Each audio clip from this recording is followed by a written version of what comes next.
ያውም በጣም ከባድ እኮ ነው የተጠገኛ።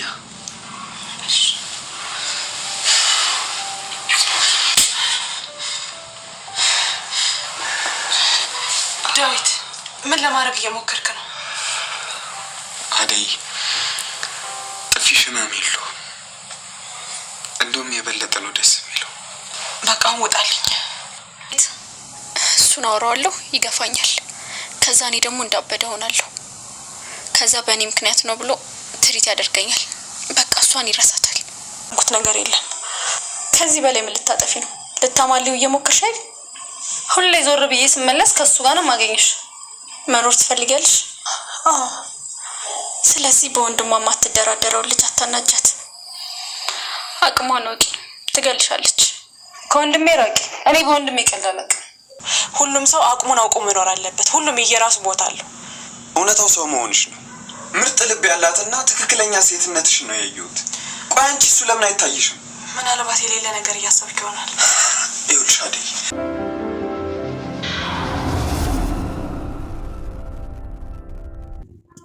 ሰላም የቻናሌ ቤተሰቦች እንዴት ናችሁልኝ?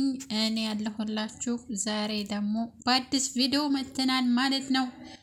ምሩ አደይ በሚለው መጥታለች ማለት ነው። ምሩዬ የኔ ቆንጆ አደይ በሚለው መጥታለች። እንግዲህ ሰራተኛ ሆና ነው የመጣችው። ባለፈው ቪዲዮ ላይ እንደነገርኳችሁ በጣም በስቃይ ውስጥ ነው ያለችው። እናትየዋና አንድ ወንድ ልጅ ቤት ውስጥ አለና አንድ ሴት ልጅ በዛ ቤት ነበር ትሰራ የነበረው። ነገር ግን እናትየዋ አሁን ጥላት ሄዳለች፣ የለችም ቤት ውስጥ። ሴቷ ልጅ እማታረጋል ነገር የለም። በቃ እማሰራው እሷ እንድትሄድ እሷ እንድትባረር እማታደርገው ነገር የለም። ግን እሷ ትዕግስቱን ሰጥቷት እንደሷ ያለ ትዕግስተኛ የትም አይገኝም። ኢትዮጵያ ውስጥ የሚሰሩ ድራማ ማለት ነው በጣም ሰራተኛ ከሚባለው በላይ ነው የሚያደርጉት ማለት ነው። ሰራተኛ እንደዚህ ከልክ በላይ ያለፈ በደል ጥሩ አይደለም ማለት። ለሌላውም ትምህርት እንዲሆን ጥሩ ነገር ማለት አሰሪዋ ጥሩ ሆና ልጆቹም ጥሩ ሆነው በቃ የሆነ እሷን ልክ እንደነሱ ማየት በቃ አክብሮት መስጠት። እያሰናዳኝ ነው የምትሰጣቸው ምግብ እያበሰለች፣ ልብሳቸውን እያጠበች፣ ቤታቸውን እያጸዳች፣ ይህን ሁሉ እያደረገች እያለ ክብር ይገባታል እንጂ መንቋሸሽ የለባትም በዚህ ልክ ማለት ነው።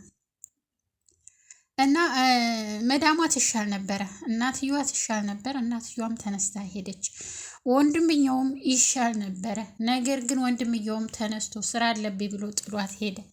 አሁን ማቀረ ያቺ ሴት ልጅ ክፉ የተባለችዋ ሴት ልጅ እና ሁለት እንግዶች ቀርተዋል ማለት ነው ቤት ውስጥ። እነኝን ሶስቱን የምትንከባከባቸው ምሩ ናት ማለት ነው። ምሩ አደይ ማለት ነው። አደይ እና እሷ እየተንከባከበቻቸው እያለ ሁለቱ ሴቶች አብረው ይሆኑና እሷን ለማስፈራራት ይሞክራሉ። ነገር ግን ዴቭ የተባለው እንግዳ ቤት ውስጥ ያለው ልጅ ለስራ ብሎ ስለወጣ ዴቭ የሚባል እንግዳ ከእህቱ ጋር ስለመጣ ቤት ውስጥ አለ። ምግብ እያበሰለ የምትሰጣቸው፣ ልብሳቸውን የምታጥብላቸው እንግዲህ ምሩ ናት። ምሩ በደንብ እየተንከባከበቻቸውና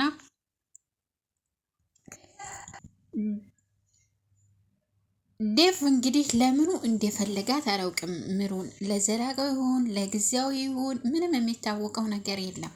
ነገር ግን እሷ በወጣች በሄደች ቁጥር በመጣች ቁጥር በቃ አይኑ ከእሷ ላይ አይነቃነቅም። እና ደግሞ ሁለቱ ሴቶች አብረው አድመውባታል። እነሱን ከእነሱ ጋር ይጣላል፣ ይከላከልላታል። ነገር ግን የፍቅር አይመስለኝም፣ ጊዜያዊ ነው ይመስለኝ እንጂ ፍቅር አይመስለኝም። ለምኝቷ መጣና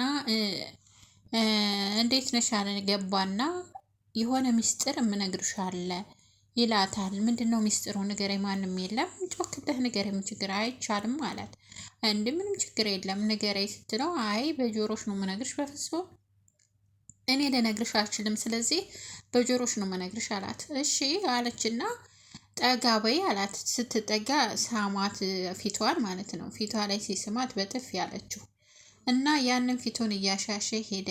መጨረሻ ላይ ደግሞ በጣም በቃ ይፈታተናታል። ከዛ ደግሞ ሁለቱ ሴቶች ደግሞ አንቺ ተወንድሜ ራቂ፣ ያችም ለእንትኗ ትፈልገዋለች፣ ለፍቅረኛዋ ትፈልገዋለች።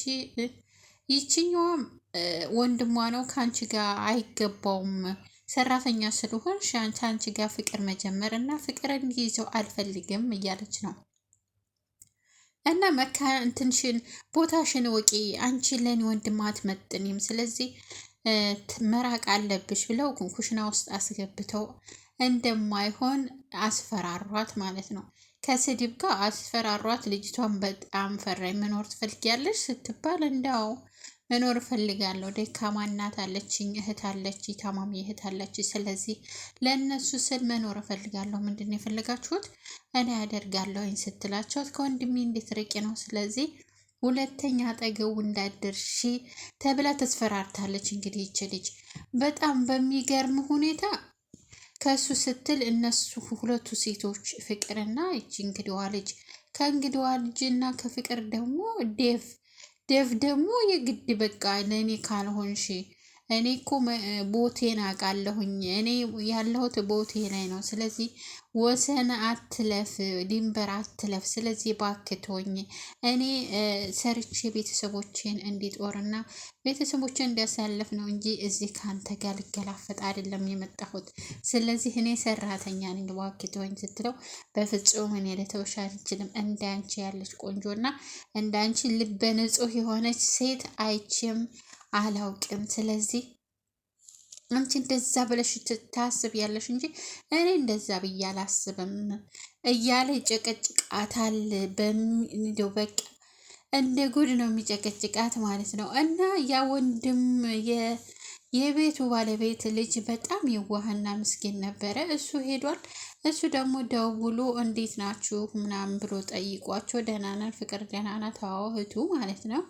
እና ደህና ነን አደይ ሲለው ደህና ናት እኔ እያለሁላት ምን ትሆናለች ይለዋል። እና ለአደይ ሲደውልላት እሷ ተናዳ ስለነበረ አስፈራርቷ ስለነበረ ሁለቱ ሴቶች ስልኩን አላነሳ አለችው።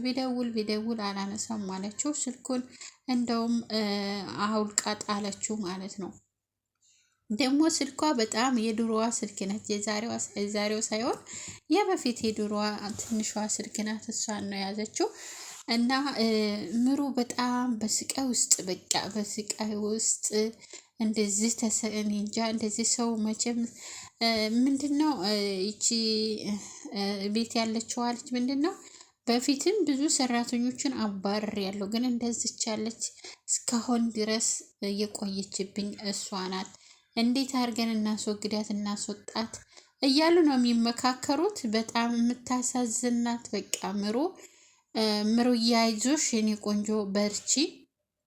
በጣም በሚገርም ነገር ዴቭ እንግዲህ ከዴቭ ጋር ተጣልተዋል። ያው ይከላከልላት አይመስለኝም ተንግዲህ ወዲያ ማለቴ አልቀርብም እንዲቀርባት አልፈለገችም። እኔ እንደ ሌሎቹ ሴቶች አይደለሁም እባክህ ተወኝ እያለችው ነበረ።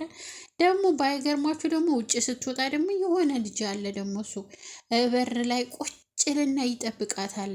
ወጣች አልወጣች እያለ ይጠብቃል ማለት ነው። እና ከውጭ ስትወጣ እንደዚህ ያለ ቤት ውስጥ ደግሞ እንደዚህ ያለ በጣም በሚገርም ሆነ